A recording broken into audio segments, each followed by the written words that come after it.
కొన్నిసార్లు మనకి నిద్ర పట్టదు. ఉదాహరణకి అప్పటికి బాగా బడలిగుతూ అలసిపోయాం, 12 గంటలకు పండుకున్నాం ఉదాహరణకి. 3ంటికే మెలకు వచ్చింది. పండుకుందే 12ంటికి, 1 గంట, 2, 3 గంటలు నిద్రపోయావు, మెలకు వచ్చింది. మెలకు వచ్చినప్పుడు నువ్వేమనుకుంటున్నావు అంటే, మనిషి సగటున 7 గంటలు నిద్రపోవాలి, నేను 3 గంటలే నిద్రపోయాను, ఇప్పుడు టైం చూస్తే 3 అయింది, తెల్లవారడానికి ఇంకా 3 గంటలు ఉంది, ఇప్పుడు మళ్ళీ నేను పండుకుంటే మరొక 3 గంటలు నిద్రపోవచ్చు. మొత్తం మీద కనీసం 7 గంటలు కాకపోయినా 6 గంటలన్నా కవర్ అయింది, మన హెల్త్ ఇష్యూస్ లేకుండా ఉంటాయి. కాబట్టి మనం నిద్రపోవాలి అని కొన్నిసార్లు 3ంటికి మెలకు వస్తే మళ్ళా నిద్రకు ఉపక్రమించిన అనుభవాలు మీకున్నాయా లేవా? ఉంటే చేతులు ఎత్తండి. Right, thank you. చాలామందికి ఆ అనుభవాలు ఉన్నాయి.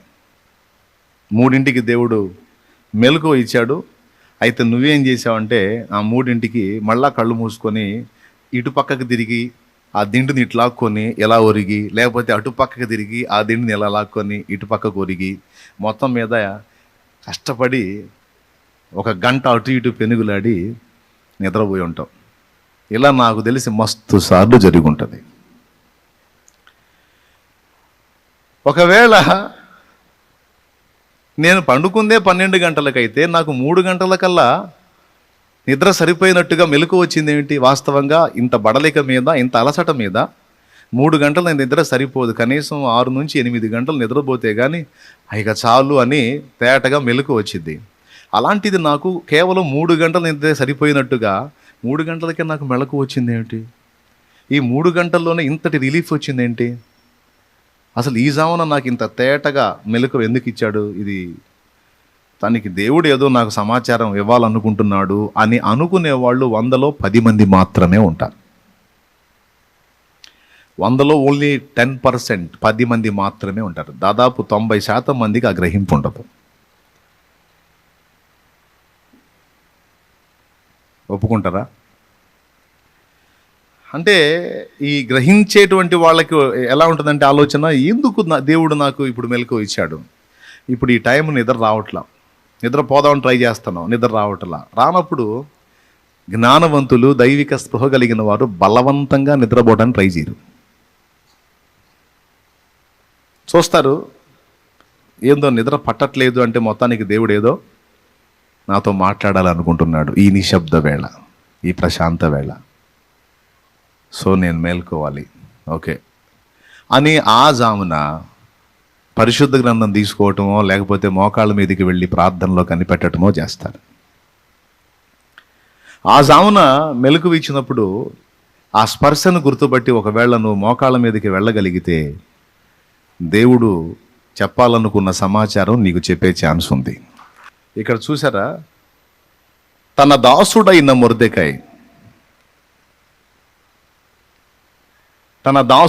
మొర్దెకై ప్రాణాపాయంలో ఉన్నాడు. ఆ సంగతి మొర్దెకైకి తెలియదు.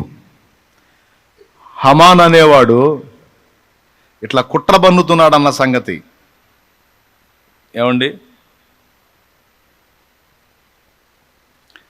వీడు హామాన్ అనేవాడు కుట్ర బన్నుతున్నాడు అన్న సంగతి ఎవరి మీద? మొర్దెకై మీద కుట్ర బన్ని మొర్దెకైని ఉరిదీపించడానికి 50 మూరల ఎత్తున్న ఉరికొయ్య రెడీ చేశాడన్న సంగతి ఇతనికి తెలియదు. భక్తుడు, ఇశ్రాయేలీయుడు నిద్రపోతున్నాడు.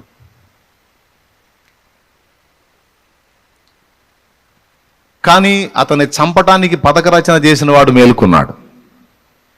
50 మూరలు అంటే దాదాపు మూర అంటే అడుగున్నర, 50 అడుగులు, 50లో సగం 25, 75 అడుగుల ఎత్తున్నటువంటి ఉరికొయ్య అంటే 7.5 స్టేర్లు, దాదాపు 8 స్టేర్ల ఎత్తంత కొయ్య.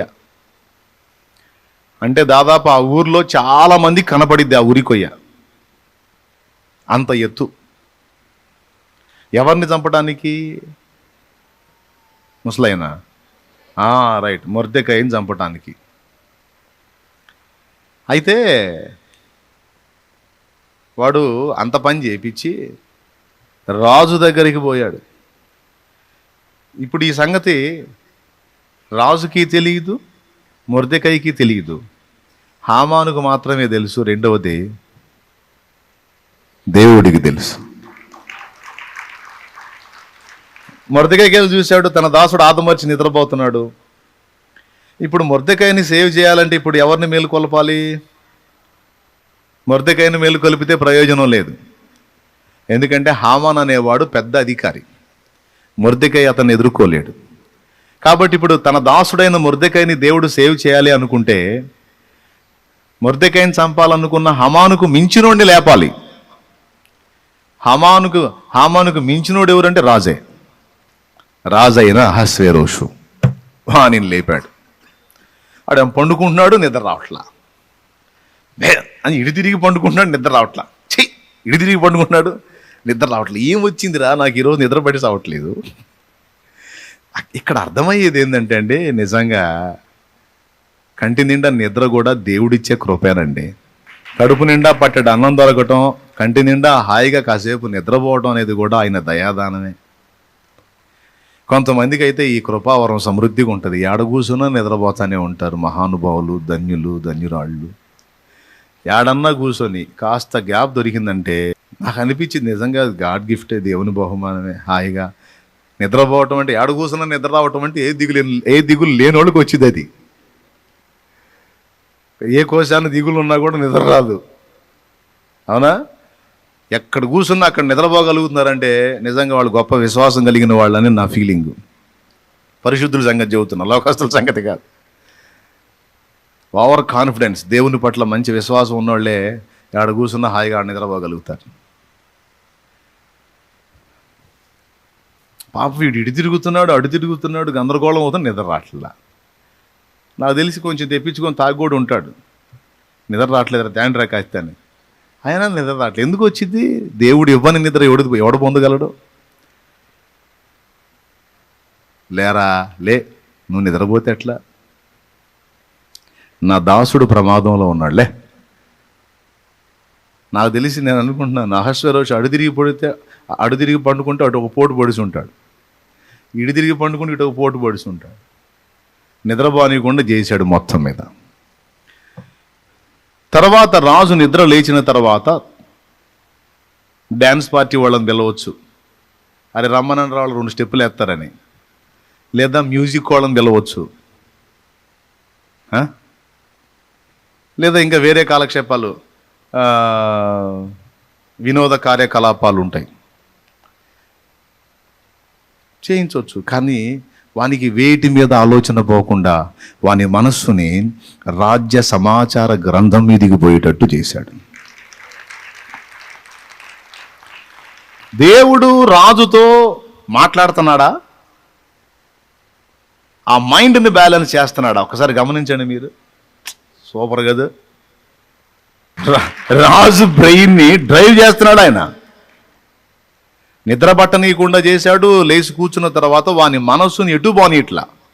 అసలు ఎంత బాగా కంట్రోల్లో తీసుకున్నాడో చూడు. ఎటు పోతుంది మనస్సు అంటే రాజ్యపు సమాచార గ్రంథం మీదికి పోయింది. చూడండి, ఇదిగో ఇదే పద్ధతితో దేవుడు మనతో కూడా మాట్లాడే ఛాన్స్ ఉంది. కొన్నిసార్లు నీకు సడన్గా మెలకు వచ్చేటట్టు చేసి నీ మనసుని ప్రార్థనలోకో లేదా గ్రంథం దగ్గరకో ఆయన నడిపిస్తాడు. ఇక్కడ ఇంకొకటి ఉంది, గ్రంథం తీసిన తర్వాత కూడా చూడండి, ఏది ముఖ్యమో అదే అతని చేతికి వచ్చేటట్టు చేశాడు. రాజ్యపు సమాచార గ్రంథం అంటే ఒక్కసారి ఊహించండి, అది ఎంత ఉంటుంది? పుస్తకం ఎంత ఉంటుంది? జస్ట్ స్పైరల్ నోట్బుక్ లాగా ఎంత ఉంటుందా? హోటల్లో ఆ మెనూ బుక్ లాగా ఏమన్నా చిన్నగా ఉంటుందా? ఉండదు. రాజ్యపు సమాచార గ్రంథం అంటే పెద్దది. దాని దగ్గరికి తెప్పించుకొని అట్లా ఓపెన్ చేశాడు. ఓపెన్ చేస్తే మొర్దెకై మ్యాటరే కనపడింది. అది చిన్న విషయమా? చూడండి, ఎన్ని జరిగి ఉంటాయి రాజ్యంలో, ఎన్ని సమాచారాలు ఉంటాయి. ఒక్కసారి ఊహించండి, ముఖ్యమంత్రి దగ్గరికి ఎన్ని ఫైళ్ళలో సమాచారాలు, ఎంతమంది మంత్రులు, వాళ్ళ కింద ఎన్ని సమాచారాలు. సామాన్య మంత్రులకే ఎన్నో సమాచారాలు అయితే ఈ మంత్రుల మ్యాటర్లన్నీ ముఖ్యమంత్రి దగ్గరికి పోతాయి. కాబట్టి పెద్ద పుస్తకం, ఆ పుస్తకంలో 1000 కొద్ది సమాచారాలు. కానీ 1000 కొద్ది సమాచారాల్లో మొర్దెకై మ్యాటర్ మాత్రమే వాని దృష్టిలో పడేటట్టు చేశాడు. ఇది పనితనం కదా. నిద్ర పట్టకుండా చేయటం మొదటి సంగతి. పోనీ నిద్ర మేలుకున్నవాడు వేరే కార్యకలాపాల్లోకి వెళ్లకుండా పుస్తకం తెప్పించుకోవాలన్నది రెండవ సంగతి. పుస్తకం తెప్పించిన తర్వాత దాన్ని ఓపెన్ చేస్తే కేవలం మొర్దెకై మ్యాటర్ మాత్రమే అతని దృష్టిలోకి వచ్చేటట్టు చేయటం మూడవ సంగతి. ఇది దేవుడు చేసిన పని కాదా? అంటే స్వరముతో మాట్లాడకయే అతనిని కొన్ని విధాలుగా నడిపించుట ద్వారా దేవుడు తన పని జరిగించుకుంటున్నాడు. చూడండి వీళ్ళారా, ఇక్కడ ఫస్ట్ ప్రశంసించదగ్గ విషయం ఏంటంటే రాజు యొక్క మెలకువ. అతను ఎంత తెలివిగలడండి. నిద్ర పట్టకపోతే కూర్చొని వేరే ఆలోచనలు ఏం చేయకుండా దేవుడు తనకు ప్రేరణ కలిగించిన దాని ప్రకారం మొత్తం చేశాడు. ఒక అన్యరాజు అతడే అంత గ్రహింపు కలిగి దేవుని నడిపింపు ప్రకారం మొత్తం నెరవేరిస్తే, ఆల్రెడీ దేవుని రక్తంలో కడగబడి దేవుని పరిశుద్ధులమని పిలువబడి దేవుని చేత నడిపింపు కోసం ఎన్నిక చేయబడ్డ మనకి ఇంకెంత స్పృహ ఉండాలి, ఎంత గ్రహింపు ఉండాలి.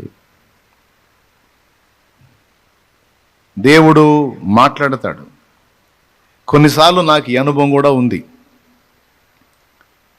సత్యదర్శనం బుక్ రాసేటప్పుడు నన్ను ఆజామునే లేపాడు దేవుడు. పండుకుందే 12 గంటలకి 3ంటికి మెలకు వచ్చింది. ఇక నిద్ర రావట్ల, నిద్ర చాలు అనిపిస్తుంది. వాస్తవంగా నిద్ర చాలకపోతే మెలకు వచ్చినా కూడా కూర్చొని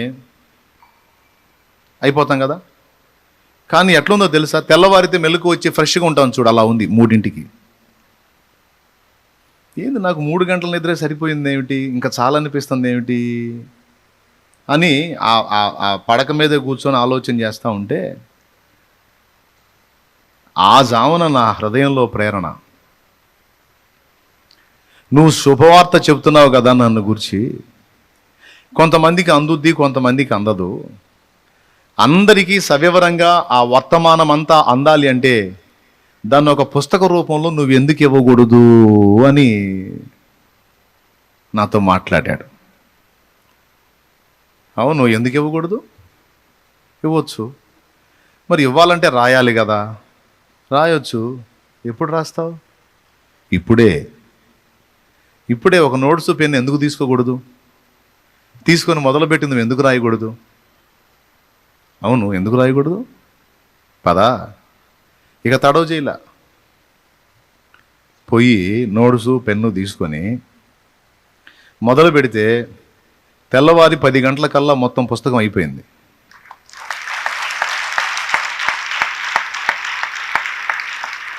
దేవునికి మహిమ. 3ంటి కాడ నుంచి మొదలుపెట్టి 3 భాగాలు రాసి ఇక తర్వాత తెల్లవారిపోయింది. ఇక మిగిలిన కార్యక్రమాలన్నీ చూసుకొని కాస్త స్నానం చేసి ఫ్రెష్ అయ్యి ఆ మిగతా భాగాన్ని రాసి పూర్తి చేసేటప్పటికి 10 అయింది. కవర్ పేజీతో సహా రాసి, వెనక పక్క స్టార్టింగ్లో కవర్ పేజీతో సహా మొత్తం. కవర్ పేజీ చూస్తే ముందు పుస్తకం ఓపెన్ చేయాలా, అంటే ఈ పక్క ఆ పక్క రాసి ఉంటాయి కదా వెనక పక్క, అది చూస్తే బుక్ ఓపెన్ చేయాలనిపించాలా. అలాంటి మ్యాటర్ ఉండాలి అందులో. ఆ విధంగా 3 గంటలప్పుడు లేపాడు. ఇలాంటి 3 గంటల్లో మన జీవితంలో ఎన్ని పోయినాయో. దేవుడు లేపినా నిద్ర మొఖాలు వేసుకొని నిద్రపోయిన దరిద్రం. తమ్ముడు, నిజంగా దేవుడు ఆ జామును లేపి కొన్నిసార్లు నిన్ను బైబిల్ గ్రంథం దగ్గరికి నడిపిస్తాడు, కొన్నిసార్లు మోకాళ్ళ మీదకి నడిపిస్తాడు. కొన్నిసార్లు నోట్స్ దగ్గరికి నడిపిస్తాడు, నోట్స్ తీసుకు కొన్ని సంగతులు చెప్తాడు, రాయమని రాపిస్తాడు. కొన్నిసార్లు మోకాళ్ళ మీద తీసుకెళ్ళి వేరే వాళ్ళ కోసం ప్రార్థన చేపిస్తాడు. కొన్నిసార్లు ఇవేం చెప్పాడు, మోకాళ్ళుని కనిపెట్టు అంటాడు. కానీ దేవుడు ఏ జామున నిన్ను లేపుతున్నాడో ఆ జాముని గుర్తుపట్టి ఆయన ఏం చెయ్యమని నిన్ను ప్రేరేపిస్తున్నాడో అవి కానీ నువ్వు చెయ్యగలిగితే, వినండి బాగా, అవి కానీ నువ్వు చెయ్యగలిగితే ఏం జరిగిందో తెలుసా? రాజు అన్యుడు, ఈ అన్యుడు మేల్కొని దేవుడిచ్చిన నడిపింపు ప్రకారం గ్రంథం దగ్గరికి వెళ్ళి గ్రంథం ఓపెన్ చేస్తే ఒక నీతిమంతుడు రక్షింపబడ్డాడు, ఒక దుర్మార్గుడు శిక్ష పొందాడు. రాజు ఆ బుక్ ఓపెన్ చేయటం వల్ల ఇశ్రాయేలు జనాంగము నాశనము తప్పించుకుంది. తెలుసా మీకు? వాళ్ళందరికీ లీడరు మొర్దెకై పోయినట్టయితే ఎస్తేరుకు సమాచారం ఉండేది కాదు. ఇశ్రాయేలు మొత్తాన్ని హామాను చంపేవాడు. సో ఇప్పుడు ఇశ్రాయేలుకు సపోర్టివ్గా మొర్దెకై ఉన్నాడు. ఇటు ఇశ్రాయేలు జనాంగానికి అటు ఎస్తేరుకి మధ్య మొర్దెకై ఉన్నాడు. ఎస్తేరుతో మాట్లాడాలంటే ఒక మొర్దెకైకే ఛాన్స్ ఉంది, కానీ ఇంకెవడికి ఛాన్స్ లేదు. ఆ రాత్రి రాజు దగ్గర హామాను పర్మిషన్ తీసుకొని మొర్దెకైని వేసేస్తే ఇశ్రాయేలుకి ఎస్తేరుకి సమాచారం కట్ అయిపోయేది. అప్పుడు ఇశ్రాయేలు జనాంగాన్ని హామాను ముందే పర్మిషన్ తీసుకొని ఉన్నాడు అసలు యూద జాతినే లేకుండా చేయటానికి. ఇప్పుడు హామాను యూదు జాతి మొత్తాన్ని నాశనం చేసే ఘట్టంలో అక్కడ ఏం జరుగుతుందో ఎస్తేరుకు ఇన్ఫర్మేషన్ ఉండేది కాదు. ఎస్తేరుకి ఇన్ఫర్మేషన్ లేకపోతే వాళ్ళంతా తెచ్చేవాళ్ళు. ఇశ్రాయేల్ జనాంగం మొత్తం నాశనం అయ్యేది. ఆ జనాంగం మొత్తం ఆనాడే నాశనం అయిపోతే తర్వాత కాలంలో రక్షకుడు మన దగ్గరికి వచ్చేవాడు కాదు. రక్షకుడు ఏ జాతిలో రావాలి? ఇశ్రాయేల్ జాతిలో రావాలి. ఆ ఇశ్రాయేల్ జాతికి ఎప్పుడు మూడింది ముసలం? హామాను గారి టైంలోనే మూడింది. మరి ఇప్పుడు ఆ జాతి నిలబడాలంటే మొర్దెకై ఉండి ఎస్తేరుకి సమాచారం ఇస్తే, ఎస్తేరు రాజును అడిగితే రాజు పర్మిషన్ ఇస్తే వాళ్ళంతా బతుకుతారు. సో ఇప్పుడు ఇదంతా లింక్ అంతా ఎవరి మీద డిపెండ్ అయి ఉంది? మొర్దెకై మీద. తరచి చూస్తే అసలు ఇది ఒక్కటే కాదు, చాలా విషయాలు మైండ్ పోద్ది. దేనికి లింక్ పెట్టి ఉంటాడో అర్థమే కాదు. దేవునికి స్తోత్రం కలుగునుగా. హల్లెలూయా.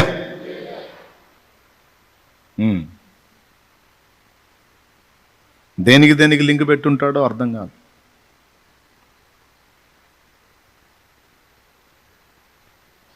ఏమండి, నరసరావుపేటనున్న వడ్లమూడి వారి పాలెంలో హీరోయిన్ దేవులాడాడు. చిలకలూరుపేట పక్కన రాజాపేటలో ఉన్న హీరోయిన్ దేవులాడాడు. ఇద్దరు కలిపి పెళ్లి చేసి చిలకలూరుపేటలో కాపురం పెట్టించాడు నా కోసం.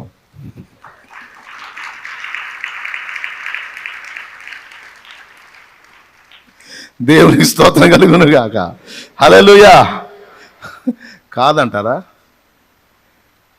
ఏమండి, అసలు వాళ్ళని చూశాడా నన్ను చూశాడా? నేను అనుకుంటా నా కోసం ఎక్కడెక్కడోళ్ళని లింకు చేసావు తండ్రి నువ్వు. అసలు ఏమిటి? అలాగే నిన్ను భూమి మీదకి రప్పించడానికి ఎక్కడెక్కడోళ్ళు లింక్ చేశాడో చూడు. పొట్టిదనుకోవాకు, నిజం అది. నిన్ననేవాడిని భూమి మీదకి రప్పించడానికి దేవుడు చాలా పనులు చేశాడు. కొద్దిగా మైండ్ సరిగ్గా పెట్టి ఆలోచిస్తే అర్థమవుతుంది నీకు. ఇప్పుడు రక్షకుడు రావడానికి ఇశ్రాయేలు జనాంగం కావాలి. ఇశ్రాయేలు జనాంగం మొత్తాన్ని నాశనం చేయడానికి హామానుగాడు పూనుకున్నాడు. హామానుగాడు ఆ పని చేయకుండా ఉండాలంటే ఎస్తేరు రాణి కావాలి. మొర్దెకై ఇశ్రాయేలు జనాంగం యొక్క సమాచారం ఎస్తేరుకి అందించేవాడై ఉండాలి. సో ఇక్కడ మొర్దెకై కూడా ఒక భాగం తీసుకోవాలి. ఆ రాత్రి మొర్దెకైని ఉరిదిద్దామని హామాను పోయాడు. దేవుడు ఏమరపాటుగా ఉంటే మొర్దెకై లేచేవాడు. మొర్దెకై తర్వాత ఇశ్రాయేల్ జాతి మొత్తం లేచేది. అంత నాశనాన్ని ఆపటానికి ఒకడు మేలుకోవాల్సి వచ్చింది చూడండి. సో ఒక అన్యరాజు మేలుకుంటే దేవుని ప్రజల రక్షణ అయిందే. ఇప్పుడు దేవుని ప్రజలు దేవుని నడిపింపు ప్రకారం మేలుకుంటే ఎంతమందికి రక్షణ కదా. ఎన్ని ఆత్మహత్యలాగుతాయో కదా, ఎన్ని నరహత్యలాగుతాయో కదా, ఎన్ని మాంత్రిక విద్యలు నాశనం అవుతాయో కదా, ఎన్ని ఆత్మల రక్షణో కదా తమ్ముడు. ఇప్పుడు అర్థమైందా? కానీ ఆ గ్రహింపు ఎంతమందికి ఉంది? వెరీ గుడ్, హ్యాపీ ఉంటే ధన్యులు. కొంతమంది చేతులు ఎత్తారు, నాకు ఉందన్నా, నేను ఆ పని చేస్తానని కొంతమంది చేతులు ఎత్తారు. సో చాలా చాలా చాలా హ్యాపీ. అలాంటి వాళ్ళే కావాలి. అలాంటి వాళ్ళ కోసమే ఆకాశమందున్న దేవుడు నరులను పరిశీలించి చూస్తున్నాడు. అలాంటి వివేకము కలిగి దేవునిని, ఆయన సన్నిధిని నిత్యము వెతికే వాళ్ళని దేవుడు వెతుక్కుంటున్నాడు. ప్రియులారా, దీన్ని గుర్తుపట్టండి. ఒకవేళ రాజు నిద్రపోయి ఉంటే టోటల్ కొలాప్స్. అన్యుడైన రాజు దేవుని కదలికలకు లోబడినందున ఈ కార్యం అంతా జరిగింది. ప్రియులారా, కొన్నిసార్లు దేవుడు నీకు నిద్ర పట్టకుండా చేస్తున్నప్పుడు వేరే వేరే కారణాలు అనుకోవద్దు. రోజు కుట్టం దోమలు ఆ రోజే కొడతాయి నీకు. ఏ పగబట్టినట్టు నీతును గుడ్డి చేస్తున్నాయి, ఎప్పుడు లేదు. ఎట్లా గుడ్డి చేస్తున్నాయి? నీకు దోమలు తిట్టొద్దు. సమస్తము ఆయనకు సేవ చేయుచున్నవని రాస్తుంది బైబిల్లో.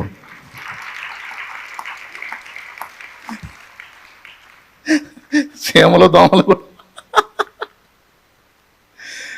బైబిల్లో ఉందండి. ఏదో ఒక అంశం, తర్వాత చెబుతా ఈసారి ఎప్పుడన్నా. సమస్తము ఆయనకు సేవ చేయుచున్నవి. భూమి మీద జరుగుతున్నవన్నీ వేరేది ఏమి కాదు, అన్నీ కలిపి ఆయనకు ఆఖరికి సైతాను కూడా దేవుడికి సేవే చేస్తున్నాడు. వాడికి తెలియకుండా. దెయ్యాలు కూడా వాటికి తెలియకుండా అవి దేవుణ్ణే సేవిస్తున్నాయి, దేవుడికే ఉపయోగం కలిగే పనులు చేస్తున్నాయి. ఒక అమ్మాయికి దెయ్యం పట్టిద్ది, మొండి పట్టు పట్టిద్ది. ఆ ఊరు ఈ ఊరు, ఆ గుడి ఈ గోపురం అన్ని తీపి చివరికి చర్చికి పట్టుకొస్తారు. చర్చి దగ్గర వదిలిపోయిద్ది అది. ఎందుకంటే ఇక దేవుని సన్నిధి కాబట్టి అది పోవాలి, ఇక తప్పదు, వదిలిపోయిద్ది. ఇప్పుడు చూడండి, దెయ్యానికి తెలుసా నేను ఆ అమ్మాయిని బట్టి పీడించి తీసుకెళ్లి రక్షణలో నడిపిస్తున్నాను అన్న సంగతి దానికి తెలుసా? అవునా? ఇప్పుడు దెయ్యానికి మనం పార్టీ ఇవ్వాలా లేదా? దెయ్యం సూపరే, నువ్వా సూపరం. నువ్వు పట్టకపోతే ఈ మనిషి ఎడక రాదు, రాకపోతే సత్యం తెలుసుకోదు, తెలుసుకోకపోతే రక్షింపబడదు. నువ్వు బట్టి పీడించే అక్కడికి వచ్చే వదిలిపోయావు, ఈ ఆత్మ రక్షించబడింది. దెయ్యాలకు తెలియకుండా అయ్యి కూడా దేవుడినే సేవిస్తున్నాయి. అది మరి ఆయన సుప్రీం అంటే ఏందనుకున్నాం మరి.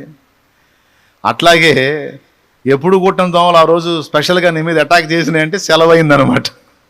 ఈ మనిషి మామూలుగా లేవదు అని అంటాడు. అంటే ఎక్కడెక్కడ దోమలన్నీ వచ్చి నీ మీద దాడి చేసి నిన్ను నిద్ర మొత్తం వదిలిందాకా గుట్టి ఆడబెడతాయి. ఏం చేయాలా? అదే నువ్వు గుర్తించి వెళ్ళి మోకాళ్ళ మీదకి వెళ్ళి నిలబడితే ఒక్కడు కూడా నేను టచ్ చేయదు. అంతసేటు గుట్టి నువ్వు వెళ్ళి మోకాళ్ళ మీద నిలబడి, తండ్రి ఏంటి నాకు ఈ పరిస్థితి అని మోకాళ్ళు వేస్తే ఒక్క టచ్ అయ్యేది ఇక నిన్ను గుర్తుపట్టవచ్చు నువ్వు. ఇలాగా ఒక విషయమే ఇప్పుడు చెప్పింది నేను, ఇంకా చాలా ఉన్నాయి నేర్చుకోవాల్సినవి. సో ఇక్కడ ఏంటంటే గ్రహింపు ఎప్పుడు చురుగ్గా ఉండే మనసుగా తెలుసుద్ది.